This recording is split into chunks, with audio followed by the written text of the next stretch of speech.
Alafia, greetings. I am Iya Fagbamila, and this is Truth Be Told Tuesday. I am going to just jump right into it and say, truth be told, you don't need to go to Africa to get initiated. And I need to put that out there because there are so many young people, so many new people coming to the culture, and there is this hype or excitement to go to Africa for your initiation. Now, truth be told, going to Africa just for the experience, just to say you touch the land, you touch the soil of your ancestors, yes, beautiful, do it. I support that. But going to Africa and paying thousands of dollars, tens of thousands of dollars for initiation, 8,000, 9,000, 10,000, whatever it is, to get initiated, it's a waste of money. I'm gonna say it, and my truth is, I did it. You know, that's my truth, and I'm able to speak to you from a place of experience. It was not my first initiation. It is definitely my last, but truth be told, location is important. That's the first thing. When you are being initiated, you are kind of finding your spiritual family. Like, this is your temple. Like, this is your home. This is your spiritual mother or your spiritual father. And this person or this group of people are responsible for your spiritual development, your spiritual growth, you know, your spiritual health, making sure you're fine.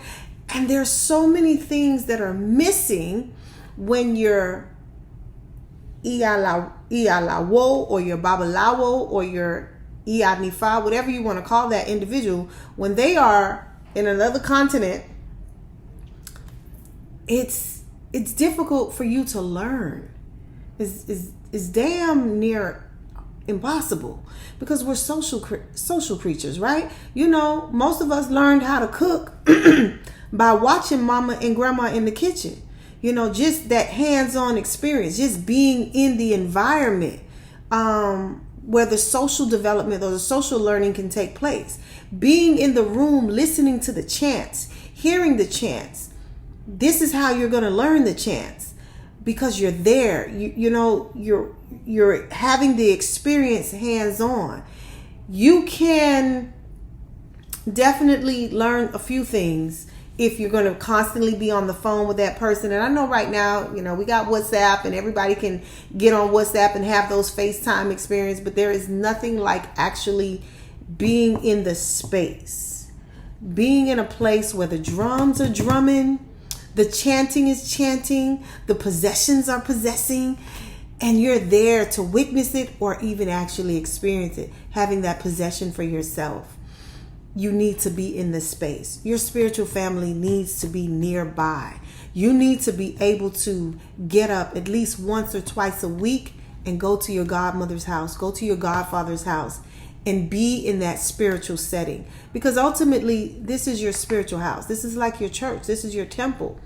You know, everywhere you go in the world, every culture has a spiritual house, a spiritual home. Even if you're a Jewish person or, I don't know, Hindu or whatever, you have a place where you gather, where we commune, where we come together. Because remember, we are all Orisha. We are all people carrying the spirit of Orisha. Because if you watched my previous video or video before, Orisha just means selected head. We're all selected to come to the world to do whatever it is that we're selected to do. We are all Orisha. Some of us have been deified. Some of us will be deified because, you know, we've done something phenomenal. We've done something unforgettable. But then there are those of us that are just, you know, we're going to do our thing. And maybe our immediate family or friends may remember us. But that's that. So your spiritual family is vital. Your spiritual family is important. This is your spiritual health. It's no different than having a dentist or a doctor. You don't want to have a doctor that's in Nigeria if you live in South Carolina.